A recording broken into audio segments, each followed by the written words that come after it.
the first time someone buys a house from an AI agent, because it will happen, that's going to get headlines. Everybody's going to freak out. There's going to be keynotes written and delivered about the end of the real estate agent, right? Because it's not going to be zero. I was in a conversation the other day, and we were talking about this very same thing. And it said, when do you think humanoids are going to start showing houses? And I was like, I don't know. But if it does happen, I can see it happening at apartment communities, and I can see it happening at new home communities first. You talk about it privately. We talk about it publicly. This is the Real Estate Insiders Unfiltered podcast. Welcome again to the Real Estate Insiders Unfiltered podcast. I'm your host, Wiggy, along with Mr. Crazy Uncle Keith. Yes, sir. Man, I got to tell you, this new series we're doing is everybody's been on has been amazing, but we keep getting these really interesting interviews. And this one was definitely special. Yeah, how special. I see what you did there.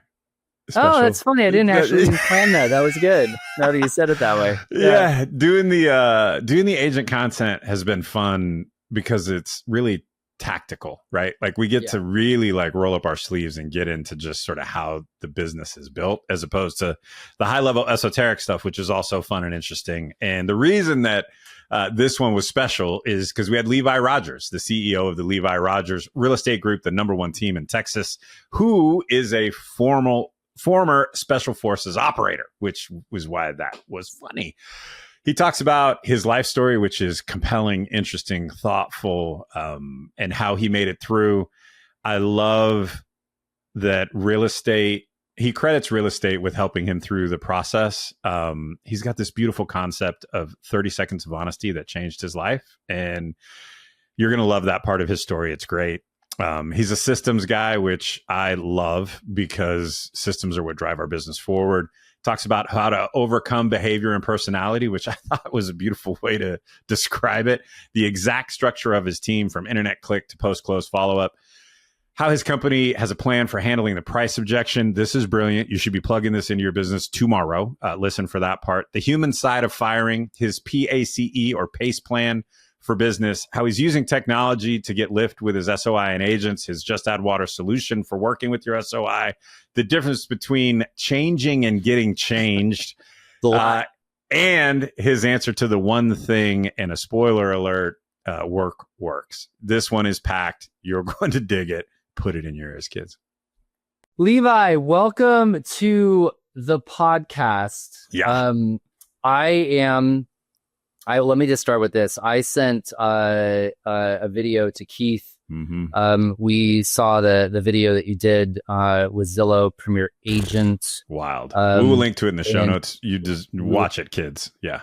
Mm-hmm. We will put that in there. You know what? I'm just going to start with having you talk about your background, because there's nothing I could possibly say that would lead into it, as well as yourself. So let's give viewers and listeners a little about your background, sort of where you started, how you got into real estate, and then we'll dive into a bunch of questions. And I know Keith will have some follow-up. I'm sure I will as well. So we appreciate you being here.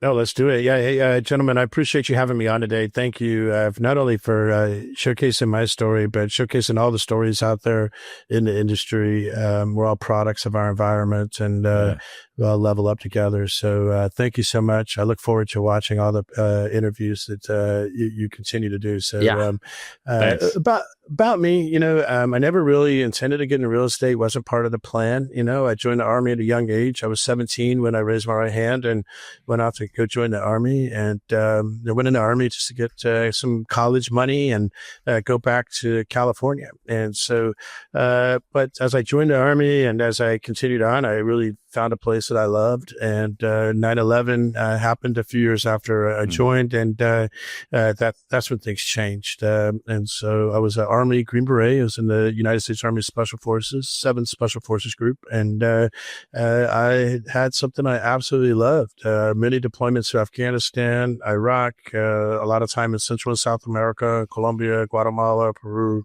So I spent a lot of time abroad. And unfortunately, on my last deployment, on the 15th of September 2009, I was now serving as a commander of a Special Forces A team. And so I'd grown through the ranks a bit. And while we were operating, we were within pretty close proximity to the Iranian border and the western border of Afghanistan. In the vehicle that I was in, we struck an improvised explosive device, and everybody in the vehicle was killed, with the exception of myself. And fortunately, we had great medics and great team members that did everything that they could do to help us all make it through that event. One person in particular, Pedro Solis. Pedro got me away from the vehicle, and he was definitely there for me that night, as were the other men in the unit there. But Pedro works in my company today as well. He's from San Antonio, which is really neat. But I bet his split's pretty good. Yeah, well, I mean, he's pretty safe. He's pretty safe. Pedro, I bet. Yeah. So, so I was wounded pretty badly. Spent about 6 weeks in an induced coma here at the burn center in San Antonio, Texas, and woke up to a big surprise. I found out that 4 men under my direction died, and I lived. And so it certainly had a lot of physical injuries, but there were nothing in comparison to the emotional and psychological challenges I was about to face. And 4 human beings died under my direction, and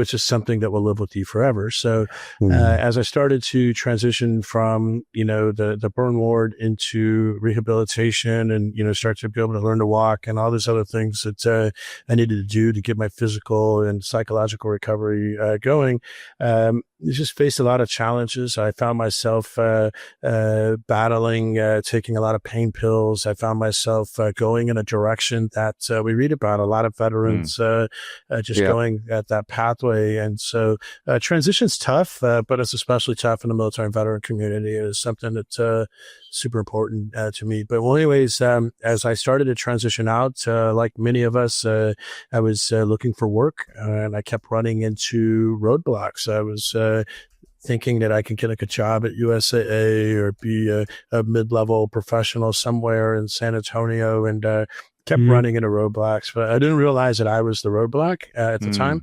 But one of my lowest points financially ever, I was talking with a buddy of mine named George, and George is like, "Hey man, why don't you sell that house you have out in North Carolina?" I'm like, "You think it's worth anything?" And so I called the old real estate agent. His name was Gary Langdon. Gary Langdon with Peachtree Properties in Fayetteville, North Carolina. I'll never forget this guy as long as I live. And so I called Gary, and Gary immediately was like, "Hey, Levi, how are you doing?" Like, wow, like really? You remember me? And I haven't talked to you in 12 years. And he said, "Hey, did you sell that house I sold you?" Right. And I was like, "Well, actually, Gary, that's what I'm calling you about." And at the time, I thought it was pretty impressive the guy remembered me. But now I realize, hey, he knew that's the only reason I was calling. Right. And so, well, anyways, he said, "Man, that house is probably worth 150 grand more than you paid for it." And I was like, "Whoa. All right." And so we need to sell it. So fast forward, we sold the house. I get the money. I paid out all my debt, and I found myself in a position to where I had a little money left over, but I still didn't have a job. And I damn sure didn't have another house to buy. See, I bought this house for $58,000 with the VA loan. And so, anyways, I started thinking, I was like, you know what, how did I end up in this situation? And I started to think back to the point in which Gary was like, "Hey, I know you called me on this house, but let me take you to another one." And he kept me from buying a double wide trailer that I was interested in. That's what I initially called him on. And I think back to, man, you know what, that man, something happened where he's like, "You know what, I'm going to be honest with this dude, and I'm going to go ahead and help him out. And one day it'll pay off for him." And I'm sitting there realizing I've got no job. I just came into more money than I've ever had in my life. And it was a real estate agent. It was a real estate agent that decided to give me 30 seconds of honesty that really was the catalyst to help me get to this point that I was at. And I said, "You know what? How to become a real estate agent." I got on Google. There you go. And I ended up in real estate school. And about 8 weeks and a couple of tests later, I had my real estate license, just with the commitment to help people and families win. And it turns out that if you help people and families win, you win. And so I just kept doing that. And so that's why I got into real estate, and that's kind of how it all happened. Dang. Man, I tell you, what a... Thanks for coming on the pod. I don't know what else we could talk about. That was amazing. I'm playing words here. I mean, first of all, let me just say thank you for your service. Appreciate it. Thank you. And your sacrifice, for our country and all of us. Number two is, it's amazing. It's amazing to hear the stories of like how people get into real estate. But what I love is that you're coming into this industry. You came into this industry to help people, like, and everybody does, but you were, I've done, obviously I've looked up some stuff on you as well. And like you're the passion that you have for people, it's very authentic, and it's you wear it on your sleeve. Yeah. So, I wish more and more people in our industry had that, because our industry would have such a better reputation, with that. And if you want to synthesize sort of why real estate down to a minute and a half or whatever, it's that I even wrote it down while you were talking, that 30 seconds of honesty that changed your life. Like, right? The difference between you, that one moment of potentially buying a double wide, which doesn't appreciate much, if at all, to buying a single family home that does appreciate, and what that translated to later. Like, I'll do it in the form of a question. You went from a house that you bought for $58,000 to where you are today, the number one real estate team in the entire state of Texas. Unpack that. Like, what is that journey like?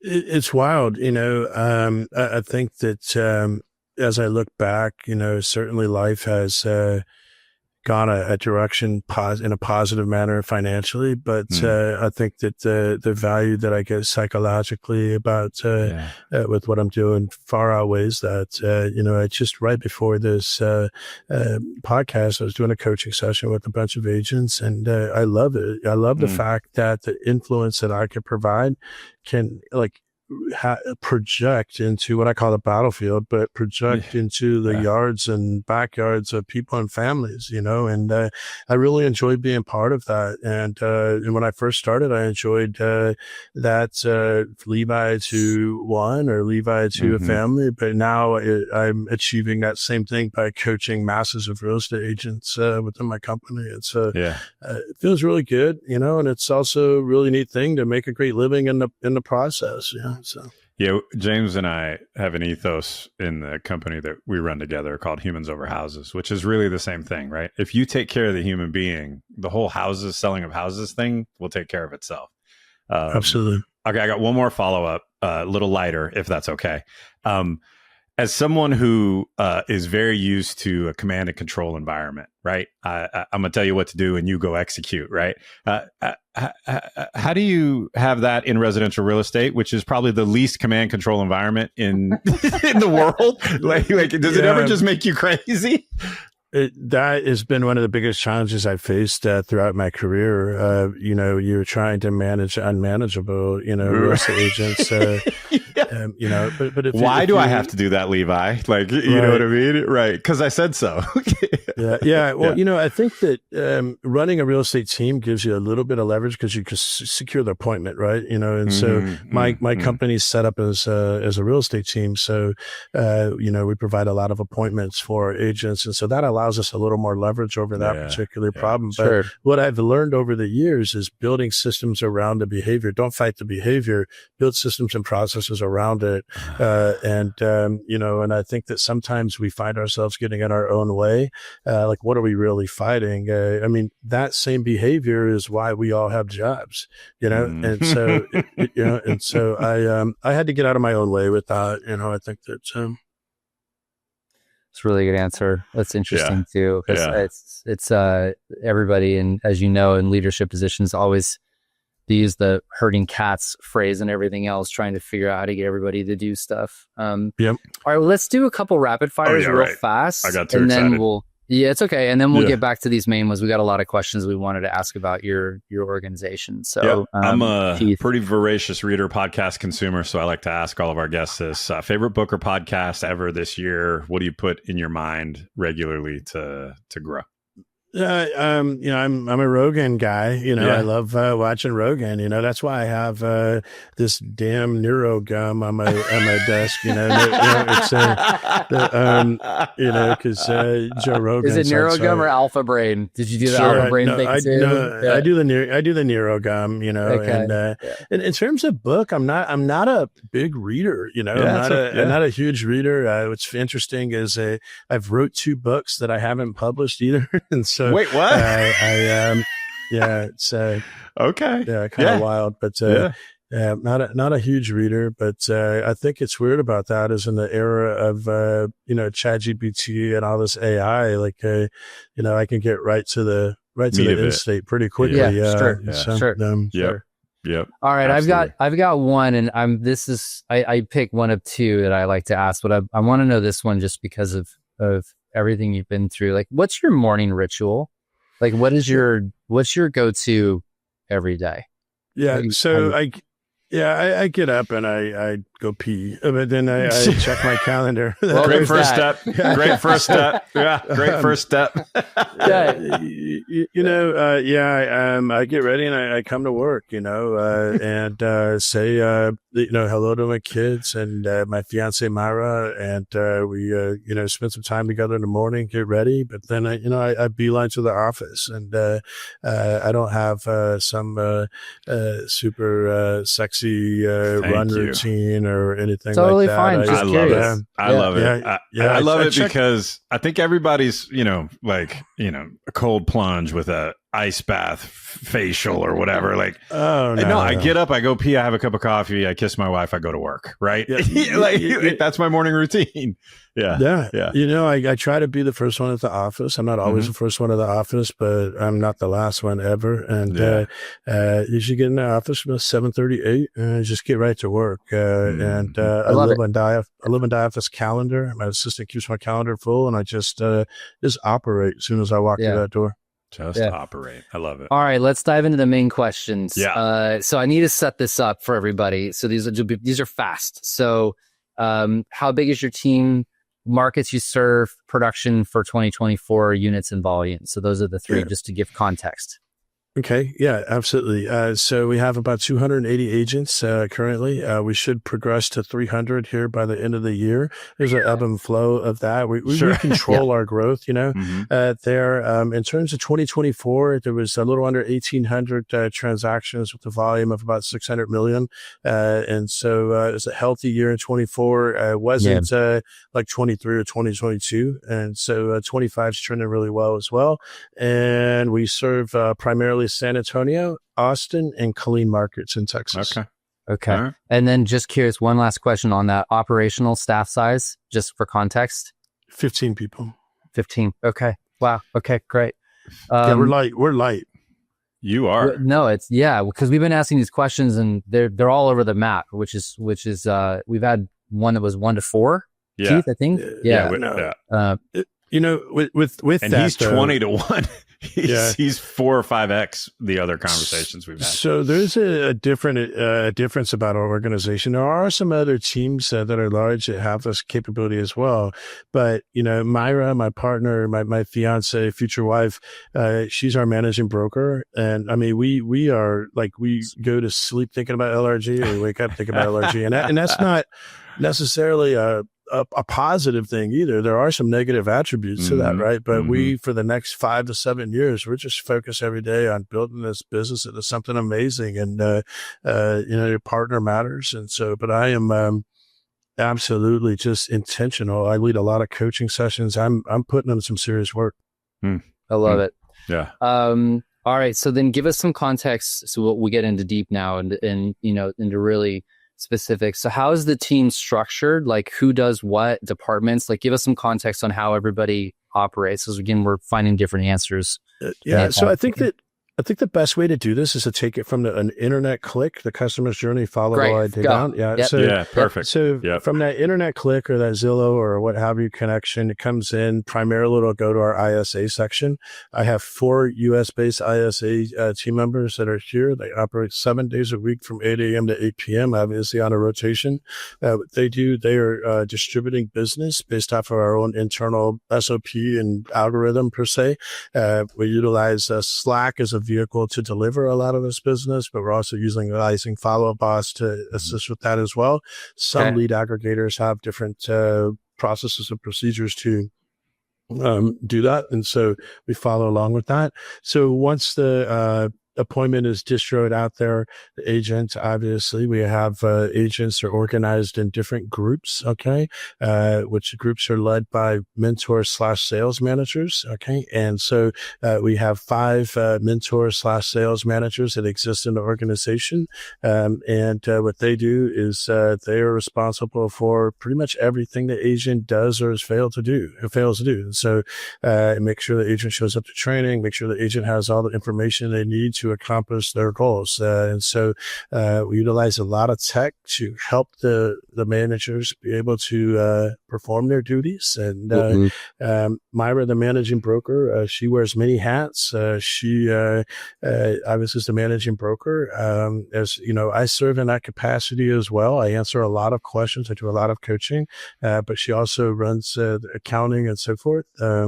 We have a compliance manager, Brandy, and Brandy does all the pay and make sure our agents get paid in real, as close to real time as possible. And that's a big one. That's a big thing, right? Like it if you're is. independent brokerage out there, that's one of the biggest challenges out there is making sure that you can facilitate getting agents paid on time. We do that very well in our organization. We have Natalie, who sits up front and kind of quarterbacks and facilitates everything up front. And one of the unique staff members that we have is we have a desktop appraiser at our organization. And so why this is important is that we took this, we were Zillow Offers partner when Zillow Offers was running big in San Antonio and Austin. And we had at the time to support that contract, we had like 11 desktop appraisers working for us to do analysis in real time to help Zillow make decisions. So the desktop appraiser, what he does is every listing appointment that we set, they get a full 30, 45 page desktop appraisal to go into that appointment and really help them. And it also helps with fighting appraisals as well. That's so smart. Yeah.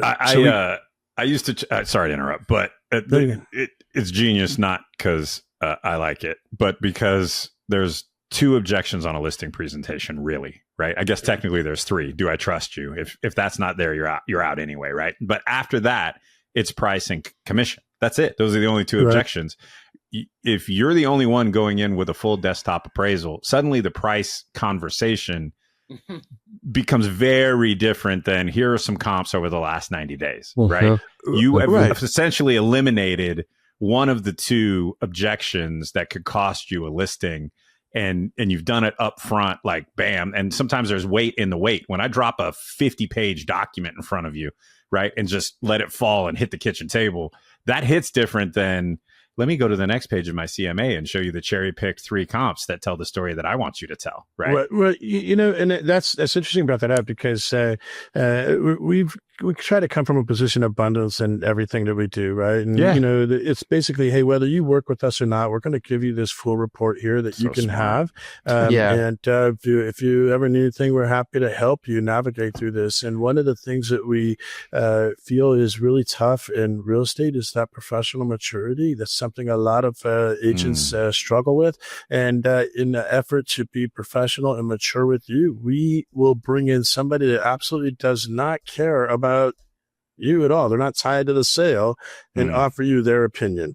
And together we'll take the walkthrough, learn about your home, and together we can go ahead and see where this thing should land at so you can make a more informed decision. And my guess is in your buyer consultation, you have a similar conversation about how, listen, the appraisal is part of the process when you're buying a home. Every once in a while that can go sideways. That's why we have an appraiser on staff to rebut those kinds of situations when they happen. right? 100%. We never lose a Tidewater situation with the VA. Like if So we want that sucker to go up, like our guy Irvin, he's solid. He'd make that sucker happen. He's probably done more desktop appraisals than anybody in Texas, simply just because of the Zillow relationship. I mean, we were doing like 100 a day. It was insane.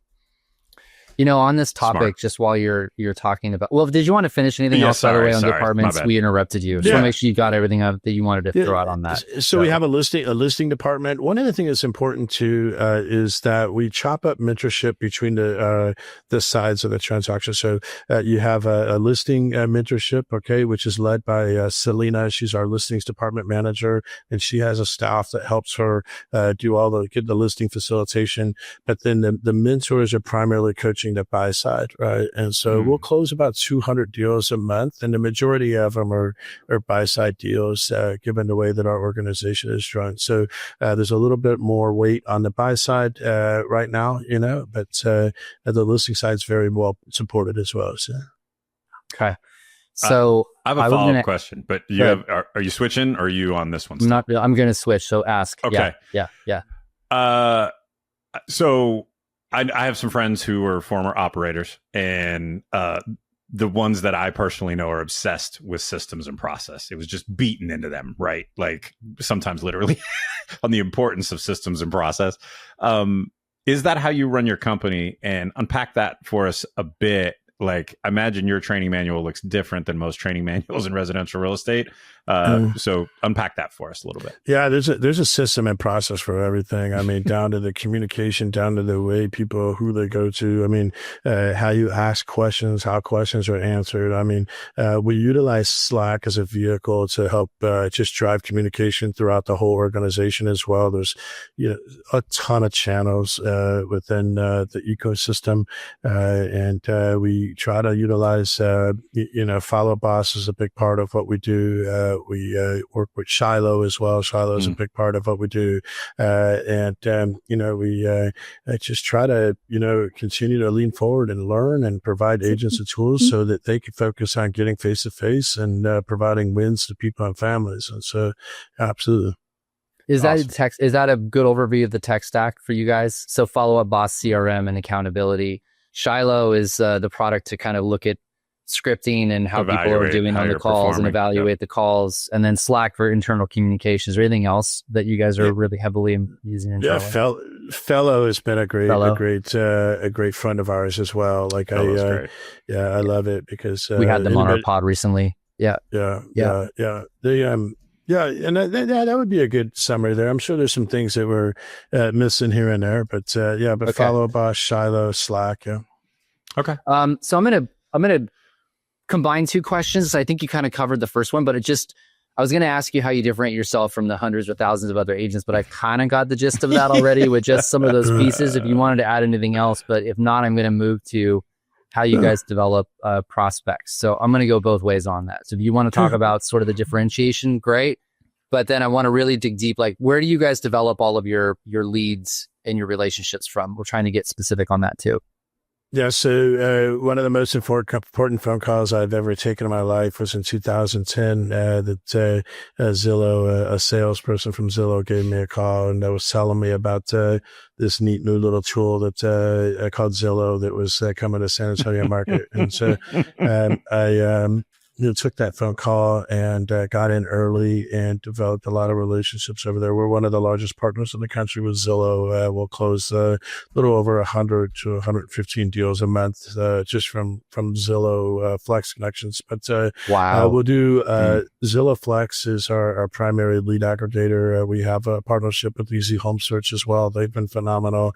We're doing Google Leads and so forth. We're utilizing Fellow to help churn and aggregate our own database. I have about 500,000 people in our database. And so we're really focused on trying to get the people that we have. I think that's something that Ryan and Fellows really brought to the industry. I think he deserves a lot of credit there for changing the mindsets of a lot of people like myself to, hey, focus on the people that you have as well. Yeah. And so, so we do a lot of that. Of course, we have pay-per-click campaigns with Google. Of course, we have some social media stuff. But the primary drivers of business for our organization are the partnerships with lead aggregators, whether that's Zillow, whether that's Veterans United, Open Door, and so forth. That's bringing that closer of a bottom of funnel lead and opportunity to our agents. And so I focus a lot of my time in nurturing those relationships with those aggregators. Okay. Just real quick for viewers and listeners, we'll link to the show with Ryan from Fellow, just if you guys want to hear more about them. There's a pod on that. Keith, did you have any questions before I continue down the list? Maybe I'll ask the next one. One of the things I struggled with when I was running an office is hiring, and that's a little embarrassing to admit, but I always feel like it's not. Well, I mean, hiring's hard, right? Not everybody can, anyway. Yeah. I'm messing with him. I'm messing with Levi. What's I believe really strongly that like you're a handful of hires away from the life you want, right? Because that's what gets you leverage, and that's what gets you scale, and you can really impact someone's life. But hiring is also incredibly hard. So I find pain is an effective teacher, and people love hearing about our mistakes. So what's the biggest hiring mistake you've made over the years, and then what'd you learn from it? A good one. Wow, that's a good question. I think that. Trying to think back, it's I think getting emotionally attached to the hire. You've got to stick to whatever's best for the business, and sometimes the hardest thing that we do in real estate is balance personal and professional relationships. And my duties to the people that depend on me, the people that come here every day and depend on this business being a successful one, and I can't ever let anything compromise that. So I would say letting a personal relationship get in the way of making the best business decision is something that I had to navigate through early on. People are people. We're in a people business, and you could really, really like somebody a lot, but they may not be the best person to help get your business to the next level. And without naming names, I ran into that early in my career, and navigating through that was something that I had to learn the hard way. Yeah, for me, for my thought process for how I realized that I felt like I was helping them by letting them hang around. But the truth is I was actually harming them, because they know they're failing too, right? They know they're not doing a great job. They aren't having fun. Like when you enjoy what you're doing, you show up excited, you do the work, right? And if they aren't showing up excited and they aren't doing the work, that means it's not the right work for them. And if you really love somebody, you tell them when they have food in their teeth, right? At a party, right? Like that's what you do. And I had to reevaluate what sort of air quotes loving somebody meant professionally, right? And that I'm actually harming them. Every month I let them hang around unhappy, unfulfilled, going home to their significant other complaining about their job. I'm harming them because that's a month they could have been doing whatever it is they were meant to do with the rest of their life.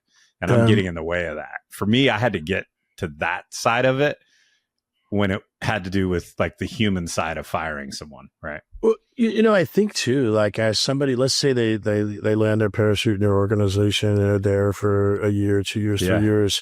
I think also the decision maker is faced with crap, man. What's the trouble that I'm going to face to get to that next step without that person? It's better for them and for the organization to have a change. And, but I think sometimes, at least for me, I'm like, man, it's going to be very painful to get to that next step.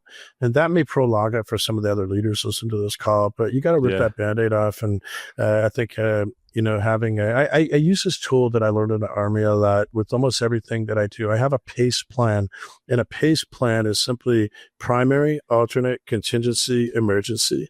And I think for everything you do in business, you should have a PACE plan. And I think that can help a lot of folks. It's really helped me. That's great. I'm jotting that down. Sorry. That's what I want. That's what I want for myself. Yeah. Let me ask you this. So I got the gist. You guys are very top of funnel.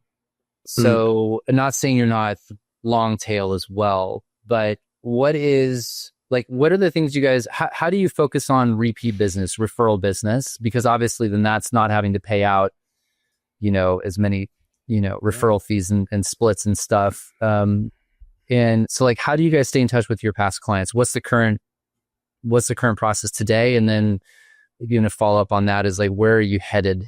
Where are you guys thinking on that long term? Yeah. So the organization, we have such a large database. I got over 500,000 people in our database and for the markets we serve. So, the organization, when we started off, we did a lot of the traditional postcard, knocking on door, community events, all this other stuff.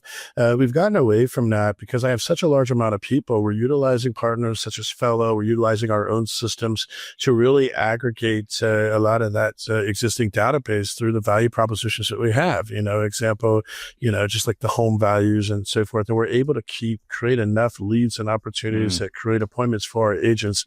The way I'm moving a needle with SOI is coaching, teaching, training, providing systems and tools for our agents to nurture their SOI. And I think that making sure that they know that, hey, partnering with Levi Rodgers Group is going to help you build a book of business that would normally take 10 to 12 years.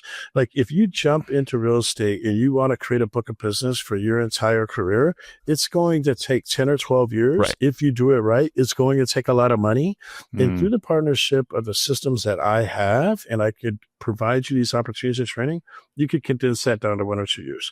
And so, so we coach agents to, hey, you know what? Come here, work here. We'll help you. My job's to retain you. Okay. And I'm going to do that through systems training and just creating a vibrant culture that you want to stay part of.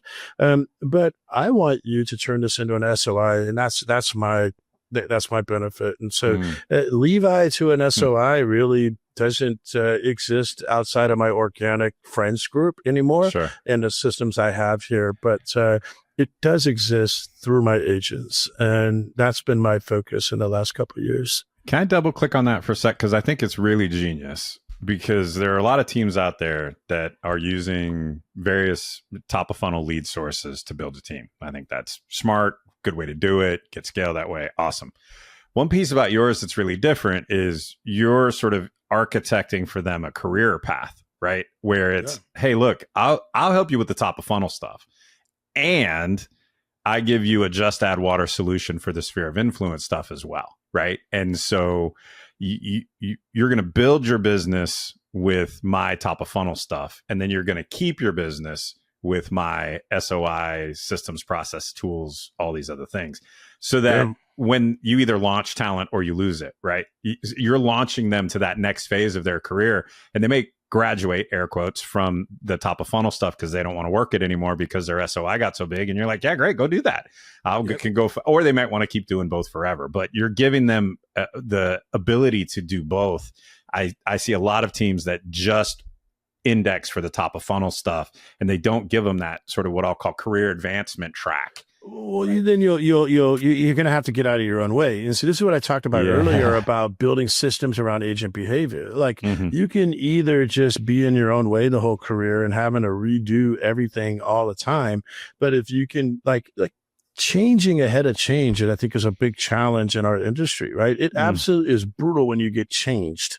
Like it's a lot more comfortable to change ahead of being changed. And so one of the things we're navigating through right now is because I've got a lot of agents that have had a lot of success and are looking to grow their organization or to grow their business as well. And so we're rolling out a teams option at my brokerage here at the beginning of the year. So where I'm personally going to coach, teach, train, mentor these agents and how to grow their own team. And so it's a really neat thing where we're building on that right now. And I think that's going to help us get to the next level as well. It's like, who the hell am I to stand in the way of somebody's career and say, hey, you can't do this because I said so. Like, but I want to help them. And if they're real talent, they're going to do it without you anyway. Right. Right. So you might as well foster it because that's the best way you have a chance of keeping them. Right. If their vision for their life is to really go open, Sally Jones Realty, then you're either going to help her do that or she's going to go do it on her own. Right. And either way, she was leaving you. So you might as well make a friend in Sally Jones Real Estate and be a mentor for Sally Jones Real Estate, because someday your folks are going to write on her listings. She's going to write on yours. Like it's right. Like it's an abundance mindset. And I think that's so smart. Well, you used 100%. That earlier as well. final couple questions. I know Keith will wrap us on the last one. Mhm. We haven't mentioned the 2-letter phrase yet of AI. Huh. Yeah. How'd we make it this far? I don't know. It's weird. Can you even do a podcast and not mention it? That's weird. Apparently. What's your take on it? What are you implementing? You obviously got Shiloh. We heard that. Obviously, there's some really cool shit that they're doing there. But give us your take on AI. And since you seem very systems oriented, I'm assuming you guys are knee deep in figuring out how to do your OpEx and reduce OpEx with AI. Is that a fair statement? Yeah, it's very fair. I don't know if you guys know my involvement with Shiloh. And have you guys, did we talk about this? Yeah. So, yeah, let it rip. Go. So Shiloh, I was frustrated one day because I was in my coaching session with our Zillow Flex advisor. And he's like, Levi, where you can move the needle is really diving into your phone conversations. Of course, they're all recorded. Like you guys, like you really got to dial into the conversations. And my sales managers and my agents, nobody wanted to listen to phone calls. And the ones that do, like, it became this problem. And so, I called up Justin Benson and I'm like, hey, Justin, I've got this problem, man. I heard about this AI stuff, this ChatGPT robot stuff. He's like, what's up, man? And he is wicked smart, by the way. Absolutely. Right. So I called up Justin. I'm like, hey, man, can we create like this Levi bot and follow-up bots? Can we create like this robot that listens to all the phone calls? And he's like, I don't know. It'd be expensive. And so then we started putting our brains together. And for 8 months, we built what is now known as Shiloh inside my follow-up. You're going to rewind it. So, okay. Got it. So you're the origin story for Shiloh. There it is. Right, yeah. Well, yeah, I'm a co-founder of Shiloh. Yeah. Oh, got it. Lean back. Let me see your t-shirt real quick. Lean back. Let me see your t-shirt. Bam. There you go. For those of you listening, he's got a Shiloh t-shirt. He's repping his merch. So good. Okay. Got it. I get Justin. Justin runs that company so beautifully. He is he is a phenomenal leader in the AI space, and the things that are on the deck for Shiloh are it's going to be really, really, really fun to watch that. Yeah. He's a good dude. Ironically, our company is actually working with Shiloh as well, so we know the company well. Awesome. Yeah. So you're welcome. Thank you. Apparently, we bought the shirt. So 2XL. If you're sending me a t-shirt, it's 2XL. I got it. I'll talk with Justin. Justin's a boss. I'm the idea guy. Yeah, I get it. Yeah. No, so the AI, it's been a big part of what we do. I think that, I don't think AI is going to replace agents, but I think agents that are using AI will absolutely replace agents that aren't using AI. Great. Like you can grab this little robot and talk to it and tell it and ask it things that you could never really find out on your own, at least in a reasonable amount of time, and it could accelerate your ability to represent people and families like never before. So why not use it? Yeah, it's amazing. I'll tell you, like even Keith is way into AI, even more than I am. He's like down that rabbit hole. I built a few different AI tools and working on some more. So yeah. He's like way down that rabbit hole. But just basic stuff, like even before we do, even these podcasts, I just asked ChatGPT for an overview of the guest. Not right before, I do obviously days before, but it just creates me a 1-pager. Everything I ever wanted to know to create questions I want to ask and like Keith and I want to put together. And like that shit would take hours before because you got to go to LinkedIn and you got to go through Google and like you got to look stuff up and now it's just boom, boom, boom. I mean, it's pretty amazing where we're headed. Right before this, I finished up a coaching session. So I do a lot of coaching at the organization. I do like a weekly deep dive at Levi. It's like a 2-hour every week, every Tuesday at 10. It's been going on since like 2014. I don't miss any Tuesdays on that. Like Tom Ferry had me as a keynote at his annual event like 3 years ago. And it was like Tuesday at 10. And I was like, Tom, I can't do it. Like, what do you mean? And then I was like, it was like my deep dives at Tuesday at 10. He's like, are you fucking serious? I'm like, yeah. And so we had to adjust this whole thing. Yeah. And so it's pretty wild. But like I walked out of the coaching session just now. I was on the way here and one of the agents says, hey, Levi. And and sometimes when I hear that, hey, Levi, I don't know what's going to happen. Right? I don't know what's coming next. Out with, right? Yeah. And then so Carrie was like, hey, I've got this buyer. They want to keep their payment apartment at $1,400 a month. I just can't find anything. I said, hey, do you have the paid version of ChatGPT? She said, yes. And then so I said, hey, turn it on, turn the microphone on, let's go. Then I was like, hey, how you doing? My name is Carrie. I have this buyer that's looking for this, blah, blah, blah, this. I need you to jump on Zillow, Redfin, and any other MLS IDX sites that you can find. And I need you to take in consideration tax rates, everything, and find me the 10 properties in this area. She slacked me like 5 minutes later. She's like, oh my gosh, Levi, I found the properties. They want to go see the house or whatever, you know? Yeah. And I'm just like, holy smokes, you know? And I hadn't used the ChatGPT to go search for real estate yet, or I'm going to coach to it right after we get off this call because this just happened. But, you know, like we're in a whole different world, you know? Totally. Agents don't want to sit here and do that work and so forth. They want to focus on that face-to-face interaction with the customer. Not only do they not want to, they're also usually, but not very good at it, right? Yeah. Like they're best with the client. They're brilliant humanists and usually average technologists. And so let them go be humanists. I do want to push back a little on the AI. I do believe someone will buy a house from an AI agent. I do.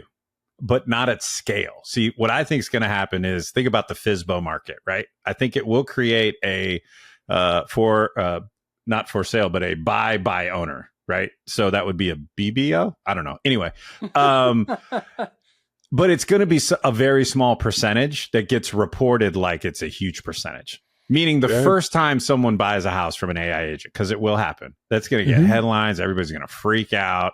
There's going to be keynotes written and delivered about the end of the real estate agent, right? Because it's not going to be zero, but it also isn't going to be a huge percentage either. Like max, I think maybe someday 7, 8, 9, 10%, whatever the current FSBO percentage is, would probably be the buy by owner with AI assist percentage.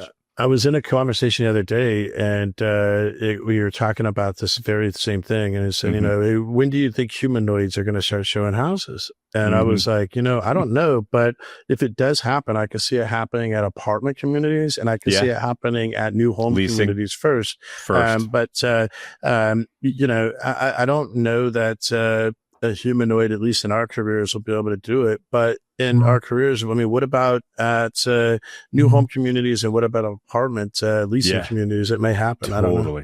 Yeah, absolutely. Yeah. Yep. All right, Keith, take us out. Yeah, we asked this, our final question we ask everyone, and I can't wait for yours. For agents and team leaders listening who want to build something at scale, what's the one piece of advice you would give them?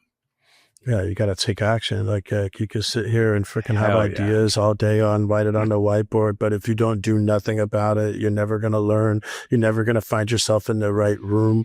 Like I never would have met Justin Benson had I not been in the right room and been in Tom Ferry's legacy group. I never would have known that guy otherwise. Our journeys just wouldn't have crossed. And if it wasn't for me taking action, seeking people out, positioning myself in the right room to get where I want to go. And if you're the smartest dude or gal in the room, like you're in the wrong room. Like, I mean, like, you know, I think that one of our core values is that we need to look in the mirror before we look through the glass. And I think that most solutions are solved in a mirror. You really need to have an honest conversation with yourself. So I think just taking action and for everybody, those steps may look different, you know, well, we all have different experiences and backgrounds, but the opportunity in this industry is profound. You may find yourself as a better team leader to go sell and coach people how to sell houses, or you may be a better recruiter and you land in one of those downline environments or whatever, you know, I mean, like, you know, find what you do best and go do it. And I think so many people talk about what they're going to do and do this, but they just don't take action. I don't have a college degree. I don't have like this long line of like super beautiful pedigree family with all this stuff. But, you know, I'm an Army dude that got blown up and freaking landed in San Antonio and just started taking steps. And if I could do it, you could do it too. You just got to do it. And so I think that's my piece of advice for there. I love it. Blows my mind at all these events. Everybody has like these damn 65 things that they got to do, man. just pick one and go. I think it's funny because there's a through line here to top performers, regardless of field. Most of the people, really successful people I know, they tell me about what they just did. They don't tell me what they're about to do. right? Beautiful. I'm gonna steal that. Yeah, that one's free. In fact, you send me my shirt, we're good. So, but to me, that's really, really successful people are telling you what they just did, not what they're about to do. Yeah. Justin made me buy my own hat, by the way. Just so, I had to. Never mind. I'm good. I wouldn't. I was like, hey, I'm gonna go get my own hats, and but you know, what's interesting though is that dude is so hyper focused about just servicing a customer, you know what I mean? And it's really neat, and so it's phenomenal. But yeah, we'll get you guys some shirts. I'm just messing around. You're getting them now. Okay, you're gonna have to wear them though. I will. So here's the deal. I don't wear the 2XL. Mine's like tall anorexic, so you got to get the right size for that. Yeah. I'll send that across. Hey, look, man. Levi, I'll waive my normal substantial modeling fee just for Shiloh, and you're welcome to use it in any advertising that you like. Yeah, it's funny. We joke with Justin about the hair all the time. The beautiful locks. The problem is his hair. He's proud of that, man. He should proud of that. As a bald guy, he should be. Yeah. I tried to get him to cut it, but he won't. So good luck with that. Yeah, Levi, this was awesome. Seriously, this was great. Really appreciate you being so open. Sharing everything, and again, thanks for serving our country. Yeah, and your commitment to the human first, and knowing that the rest of it will take care of itself so long as we take care of each other. I think there's a lack of that right now in the world, and you're a beautiful voice for that. So thank you. Well, no, I appreciate that, because if you care, everything else falls in play. The care is going to force you to stay up and do what you got to do. It's gonna put you in the right place to go do what you need to do to get mission accomplished in day. And so I really appreciate the opportunity to share our story with you. We've got a lot of great people in our organization, and I enjoy learning. And I definitely want to give a shout out to somebody that you guys need to interview that's not on your list. Yeah. Okay. George Lawton, that dude. Yeah. If you haven't interviewed yet, he's in the queue. Yeah, he's in the queue. Yeah. I've learned so much from that man. Oh my gosh. I learned a lot from that guy. No, we've got a lot of really good people in the queue. You're obviously yourself and everybody else. So it's gonna be fun. The next for all the listeners, you got a lot of really incredible people in the industry. They're gonna share their stories. So all right, my friend, awesome. We'll look forward to having you back in the future. That was thanks fun, again. brother. Thank you. All right. Thank you guys. Have an amazing day. Appreciate it. You too. Don't make that rookie mistake. Subscribe now. Be the coolest person at the water cooler. Wait a minute. Do we even have water coolers anymore? Who wrote this?